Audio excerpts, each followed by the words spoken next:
لطالما كان العمر رحلة كناخدوها في قطار الحياة اللي المحطات ديالو ما هي إلا تجارب متنوعة كتحدد لينا الناس اللي غادي يطلعوا معانا لهاد القطار والناس اللي غادي يهبطوا منه.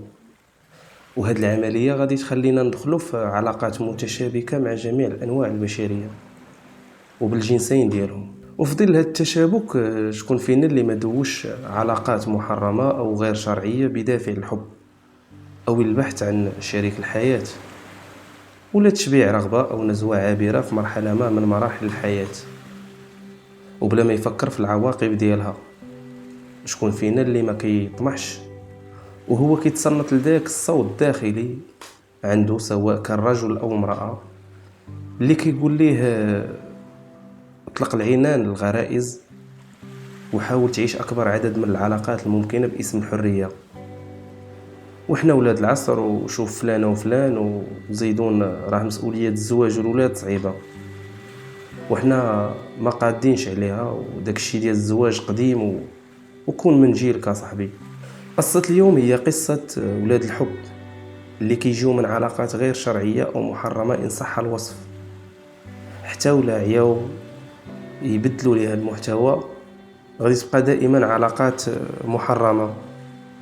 علاقات محرمة لأنها مخالفة للدين والقانون وكتبقى ديك المحاولات ديالهم باش يزوقوها ويخويوها من داك المحتوى ديالها السلبي مجرد وهم كيكذبوا به على الناس وكيتيقوه.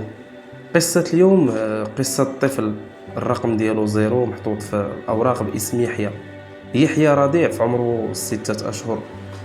جا لهاد الدنيا بحال جميع الأطفال مجرد صفحة بيضاء لا حول ولا قوة له، كيتسنى حتى هو ماماه ولا باباه يعتنيو به ويعطيو الحب الحقيقي والرعاية والتربية.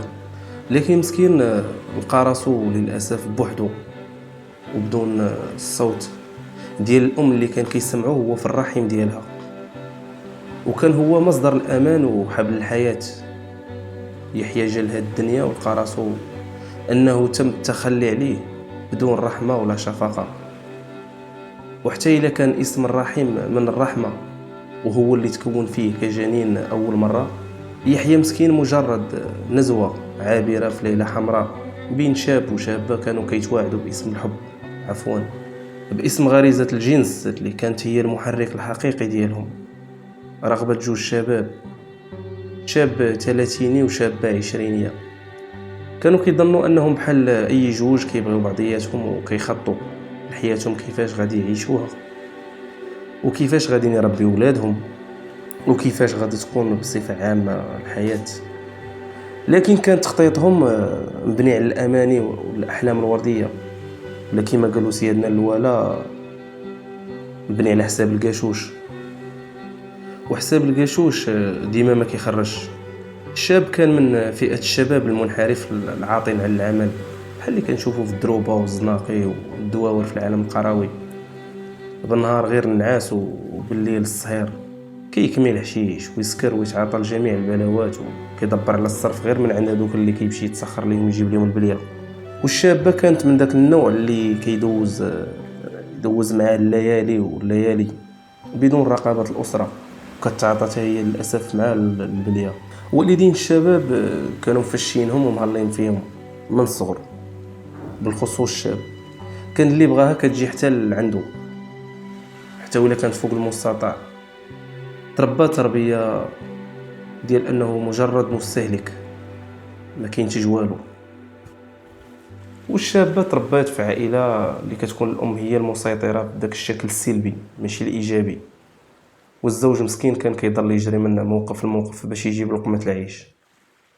وكان الفارق بينه وبين الزوجه كبير في السن بزاف، ومني مسكين كيبغي يجي يتدخل ويربي وليداتو كتقول ليه بعد ليا من ولادي وديها في راسك وربي غير راسك وخلي بناتي يلبسوا ويلعبوا منهم من جيلهم. والسبب في هادشي هي مسكينه كانوا زوجوها بز منها به وهي باقا صغيره، داكشي اللي غادي يخليها كتعامل مع الزوج بقسوه وبانه مجرد قيش كيجيب غير الفلوس. لانه وللاسف نفسيا في ليله الدخله مسكينه كانت دمرات وكأنها تغتصبات. الشاب والشابة جاو من وسط تقريبا علمهم غير كيفاش يكونوا استهلاكيين وما ينتجوش، علمهم غير كيفاش يستمتعوا وما يعانيوش، حيت ما كانش السلطة الأبوية والدينية والأخلاقية حاضرة. وهذا الشيء اللي غادي يساهم في أنه يجيب لنا يحيى مسكين. يحيى كبر بلقب عائلي معروف كيكون غير عند ولاد الخيرية، كبر في جو ماشي صحي ولا طبيعي للطفل، لا حب ولا حنان ولا رعاية جسدية ولا نفسية. يحيى واللي بحاله كانوا مجرد أرقام بالنسبة للموظفين ديال ديك الخيرية، لطالما كانوا كيبقاو بليكوش مسخين لساعات، لطالما كانوا كيبقاو بالجوع كيبكيو وهما مازال غير رضع دون اهتمام من دوك اللي خدامين تما. وكانوا الأكثر من ذلك كيضربوهم باش يسكتوا، والسبب في هذا الإهمال كله ماشي الماكلة ما كيناش، بل الخير موجود من عند المحسنين، ولكن السبب الرئيسي هو أنهم ما كيخليوهمش يرتاحوا لحد تعبيرهم. يرتاحوا في أنهم يتفرجوا في التلفازة أو يهضروا في التليفون أو ينعسوا ولا يجمعوا مع بعضياتهم. كانوا دوك اللي خدامين تما كيرتكبوا جرائم في حق هذوك الوليدات الصغار من سن الرضاعة حتى كيكبروا. وشحال من بنت وولد تغتصبوا مساكن من طرف دوك المسؤولين اللي تم، شحال وشحال باتوا بالجوع وتعرضوا للضرب والإهانة والمعيور. مشات الأيام وجات الأيام ويحيى وصحابه كيكبروا، العود ديالهم بدا كيقصاح وغادي خصهم يخرجوا من الخيرية لفين الله أعلم، لعند من ما كاينش لا هما لا شي بنات. غادي يخرجوا مباشرة للزنقة، والمؤسف أنه غادي يخرجوا هم لا شواهد دراسية لا تربية سليمة، وحتى الزنقة أشد قسوة وخطورة من الخيرية. خرجوا مباشرة لأحضان الانحراف، وبالخصوص الرحمة ما كايناش في قلوبهم، حيث ما تربوش بيها وعليها، وفاقد الشيء لا يعطيه. غادي يخرجوا هما كوحوش آدمية، وغادي يشكلوا عصابة باش يحميوا راسهم، عصابة اللي غادي تكون مختصة في أي حاجة خارجة عن القانون، السرقة، التبزنيز، النصب، كل شيء. كيحصدوا الأخضر واليابس، وغادي يديروا علاقات مع جميع المنحرفين والخارجين عن القانون والمبحوث عنهم. وبكثرة الجرائم اللي داروا غادي يوليو تا هما مبحوث عليهم، وهنا غادي يولي عندهم بلاصة واسم في سوق الإجرام.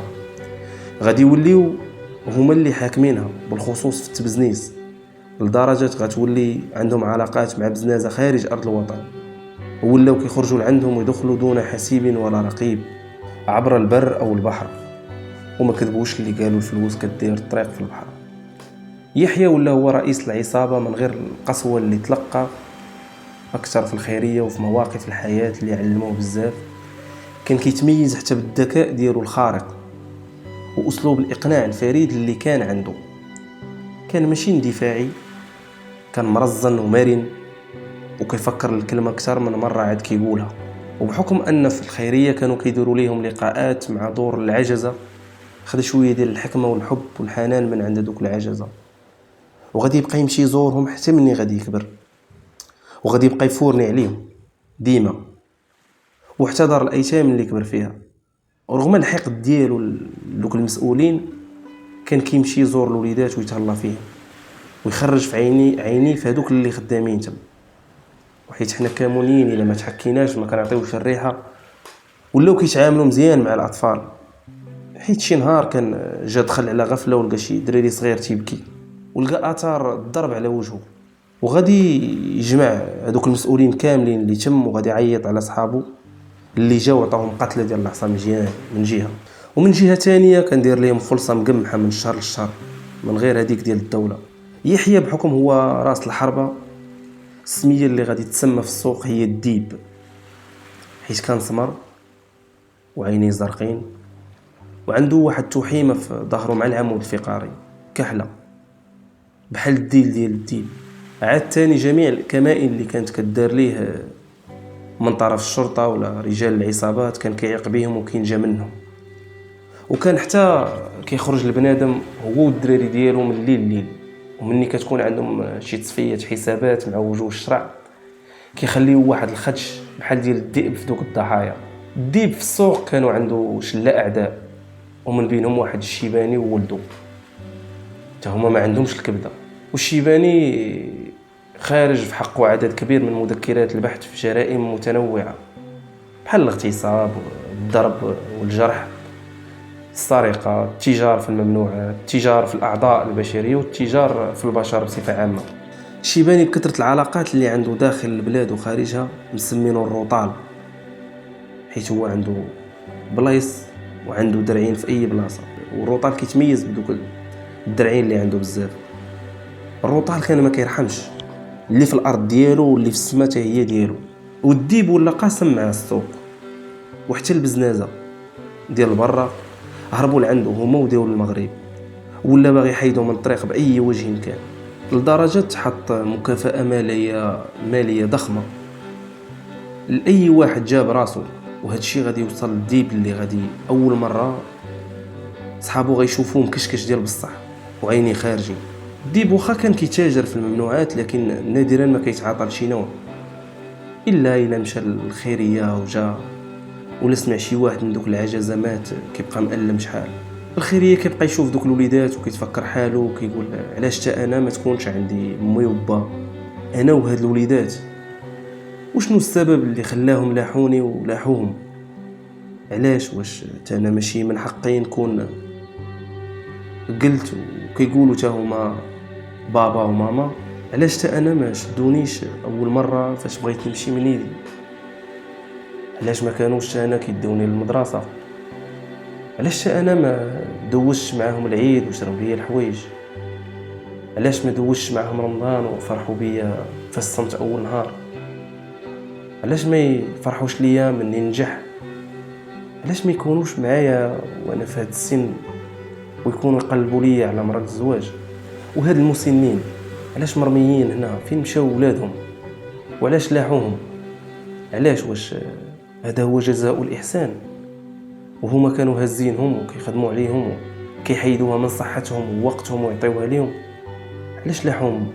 ياك هما اللي كانوا كيخافوا عليهم اكثر من ريوسهم؟ ياك هما اللي كانوا ما كينعسوش الا مرات شي واحد فيهم؟ ياك هما اللي تخلوا على بزاف وبزاف على ودهم من بعد ما وصلوا التهديد واستفزوا اكثر واكثر، وهو عارف راسو عنده بحال الموت بحال الحياه، لانه اصلا ما عندوش علاش غادي يكافح. والمحرك ديالو في هادشي كله هو الانتقام او الهروب من داك الماضي ديال الذل والقهر والاهانه اللي كان عايش في الخيريه. الهدف ديالو هو يشري اي حاجه بغى ياكلها ويسافر لاي بلاصه وينعس في ارقى لوطيلات. والهدف الاكبر هو يلقى مكان وسط المجتمع ويلفت ليه الانظار، حتى وإلا كان في المكان الغلط باغي كل شيء يعرفوا انه كاين وماشي نكره، حتى وإلا كلفوا الامر انه يكون ضد القانون والدين والعادات والتقاليد وحتى راسو. واصلا المجيء ديالو هو للدنيا كان ضد هادشي كامل. من بعد ما وصلوا التهديد غادي يسكر مزيان وغادي يضرب حتى بعض المخدرات اللي كيبيع، وغادي يحس براسو انه وصل مني ولا الروطال كيهدو، وانه ولا مدويها ديال بصح وحكم العزون ولا رقم واحد، وهو الرقم اللي كان كيفتقدو في حياته هو وصحابه، وما بقاوش رقم صفر حيت جاو على حساب الناس اللي كيقولوا جاو من العدم حيت والديهم ما معروفينش. صافي ولا عندهم رقم واحد. السيد النشوة ديال المخدرات ومع النشوة ديال هذا الحدث غادي يخليه يسوق بسرعة مفرطة الطوموبيل بالليل، وغادي يصدم واحد العجوز كتطلف في الفيروج من بعد ما كان حاق الضوء الحمر. عجوز من دوك اللي كيفرشوا الكارطون وينعسوا في الزناقي، وعندها كرسي متحرك وحوايجها موسخين وخانزين، وهي مسكينه في حالها يرثى لها وغا كتطلب وحنا كاع كنطلبوا الله. غادي يضربها وفي البلاصه طار منه الثمن، لكن ما وقفش حيت اصلا هو روشيرش وحتى من الطوموبيل اصلا غير مشفوره. مباشره خرج من المدينه وهو مصدوم، وصل فين ساكن وبقى شاد راسو بيديه ومتكي على الفوله. شحال جاو عنده صحابه، ياك ما كاين باس الديب، قال لهم درت كسيده وضربت واحد المراه في البلاصه الفلانيه وما عرفتها واش ماتت ولا بقات حيه. طلب من صحابو يسولوا البزناز اللي في داك السيكتور ويجيبوا ليه الخبار ديالها وسميتها وفين السبيطار مشات. وداك الشيء اللي وقع عطاو السميه كلثوم، وتا السبيطار اللي داوها ليه في الصباح مشى ديريكت. متخفي وسول عليها وقالوا ليه راها في الانعاش وخاصها عمليه على الراس كتطلب واحد المبلغ مالي مهم ديال الفلوس. تفاهموا معاه عليه، خلى ليهم المبلغ وخلى ليهم رقم الهاتف، الا فاقت ولا شي حاجه باش يعيطوا ليه ويجي يطلب منا السماحه. وداك الشيء اللي كان فقط من الغيبوبه عيطوا ليه جا باش يطلب من السيده السماحه مرا كبيره، وهو ضربها. وهو اصلا عنده واحد العلاقه زوينه مع المسنين، يمكن كيمشي عندهم دار العجزه غير وقف قدامها كتشوف فيه ويشوف فيها، دقات قلبه تبدلوا ضعاف بحال شي طفل صغير وهو ما عارفش هادشي منين. اما هي فيكسات عينيها فيه والدموع هبطوا ليها وقالت ليه اسمح لي نسولك واش سميتك يحيى؟ قال لها باش عرفتي سميتي؟ قالت لي عندك شي توحيمه في ظهرك؟ قال لها قالت لي انا امك وليدي. امي؟ كيفاش امي؟ انا امك وليدي حملت من باك وحنا في سن الطيش وهربت من الدار وما بغى يدير معايا حتى حل، ومني ولدتك ولدي الوقت قاصحه تغلبت وديتك للخيريه ونهارت بالبكا. اسمح لي كبيتي راه تقليدك صعيب، الغالب الله الغالب الله وليدي، واللي غلب يعرف. راني مهمتك وليدي. هو الرعشه تزادت فيه وبدا كيتمتم ما عرفش شنو يقول من غير جرى لعندها وعندها، وبقاو كيبكيو وهي كتقول ليه اسمح لي كبيتي تخليت عليك، ولكن راه ما كانش شي بلاصه امنه غنخليك فيها من غير الخيريه، وانا من تم وانا عايشه في الزنقه كناكل منها. ورجعت للخيريه نسول المدير اللي عطيته الوراق ديالك وانت قال لي راه داو شي ناس لاباس عليهم يربيو. قال لي مسامحك اموينتي. وبا فينا هو دابا؟ بغيت انا نعرف با، واش با مات ولا باقي حي؟ واش عندي شي خوت؟ فين عايش وشنو داير حتى هو؟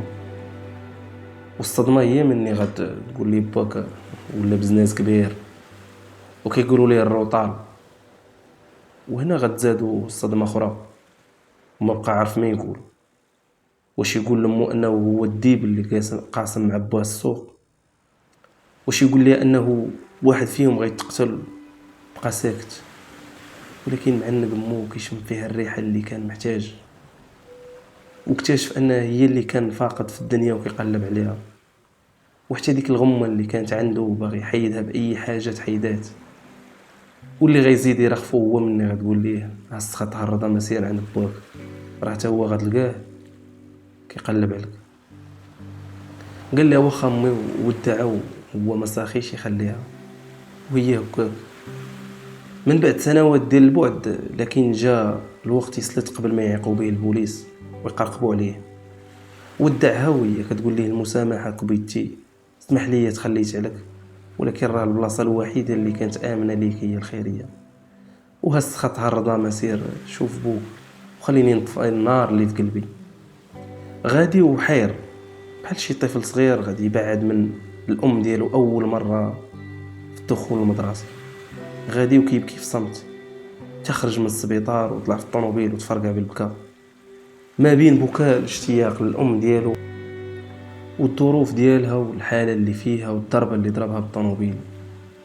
كيبكي وهو بينه وبين نفسه مره يجلد راسه حيت كان شرير وحقود وباغي ينتقم من المجتمع ويفرض راسه عليه حتى هو، وإن كان في البلاصة الخطأ حيت لاحو والديه. ولكن مورا لا حول ولا قوة لها في ديك الوقيته اللي خلاته. ومرة كيلقى الأعذار بحكم أنه ما كانش عارف هاد الشيء، وزيدون جينات الجريمة تورثوا ليه من بواه اللي هو العدو ديالو في السوق. غادي وهو في صراع داخلي ديال يمشي عند بواه ولا لا، واللي غالبا غادي يقتلو، ولكن اصلا هو قتلو مني كان رضيع وتخلى عليه هو وامه وخلاهم للشارع. اما دابا غادي يحاول غير يدير الخاطر لامه. غادي ومره كيبكي على السنين اللي ضاعت بلا امه وفرحان حيت لقاها وخاصو يعتني بها ويحاول قدر المستطاع يبدا تدريجيا يبعد من عالم الجريمه حتى وإلا اقتضى الامر يهاجر هو وياها.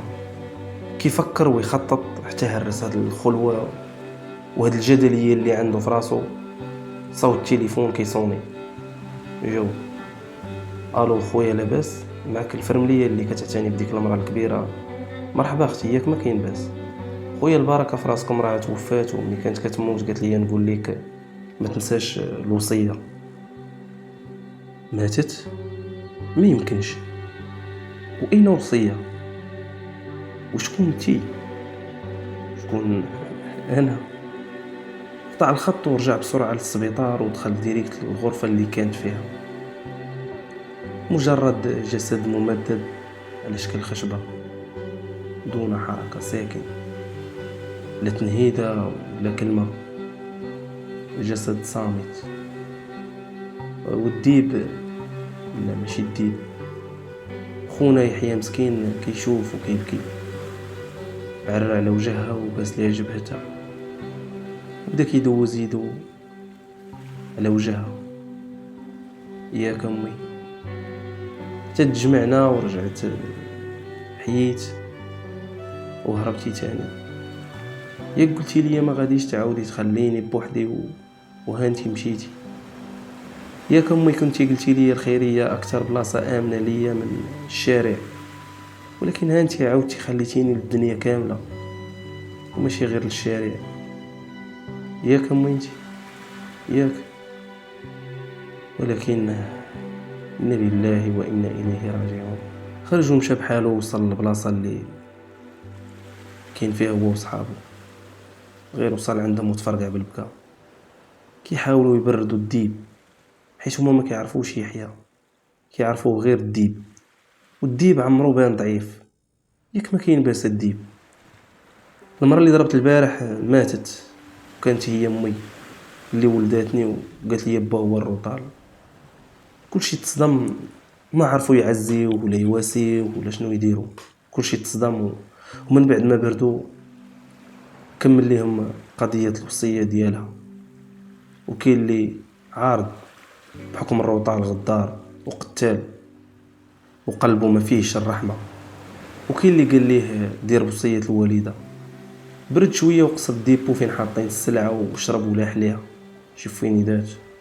وخرج الديب اللي فيه وقرر يمشي عند الروطال، وبدا التخطيط والتقصي على معلومات اكثر على الروطال هو وصحابه، بحال فين كيريح ومعامن وفي من وقت كيكون بوحدو وفينا بلاصه. تتحقق مزيان وجا النهار الموعود، وطلع الدوز اكثر من داكشي اللي تناول في داك الاسبوع. وصل لبلاصه تباغتو الراس في الراس. شافو ما جا فين يجبد الروطال السلاح تجبد الديب هو الاول. وقال ليه وعينيه عامرين بالدموع انا ولدك الروطال، ولدك وما جايش نقتلك ولا نضارب معاك. وتفرقع بالبكا. امي كلثوم اللي قالت لي نجي عندك قبل ما تموت، انا ولدك اللي تخليتي علينا وهي داتني الخيريه وكبرت معذب وحاقد على كل شيء. انا ولدك ابا يحيى. واش ولد كلثوم واش ماتت؟ الله اكبر. وفين كانت غابره؟ عرفتي شحال وانا كنقلب عليكم من عمرها ما جات لعندي وقالت لي انا حامله. نصف حياتي يا ولدي وانا كنقلب، لكن دون جدوى. انا فاش جات عندي كنت وليت ديك الوقيته كنخلط البليه، والغالب الله ما بقيتش عاقل على راسي. ومني صحيت عييت ما نقلب ولدي. كلثوم كانت اول واخر حب في حياتي. وبدا الروطار كيبكي حتى هو. البوليس 5 سنين وهما متبعينهم وكيخطوا، لدرجه هما اللي سهلوا ليه عمليه الدخول والخروج للسبيطار واللقاء ديالو مع الام. وقبل ما يباغتوهم هنا كانوا شدوا كاع اعضاء العصابتين بجوج، وبقاو ليهم غير هما رؤوس العصابات. الروطال والديب غادي يبداو يتيريو في البوليس باش يهربوا، وغادي يبدا تبادل اطلاق النار، والحميه كتغلب السبع. غادي يموتوا بجوج مأطرين بالقرطاس ديال الامن ود الحب. وامو وباه ماتوا جوج ديال المرات. المره الاولى فاش تفارقوا وهو باقي في الكرش، والمره الثانيه الام بالكسيده والبزنازه بصوت العداله والقانون. الا وصلتي حتى لهنا وعجباتك القصه ما تنساش دير ابوني، بارطاج وشي كومونتير.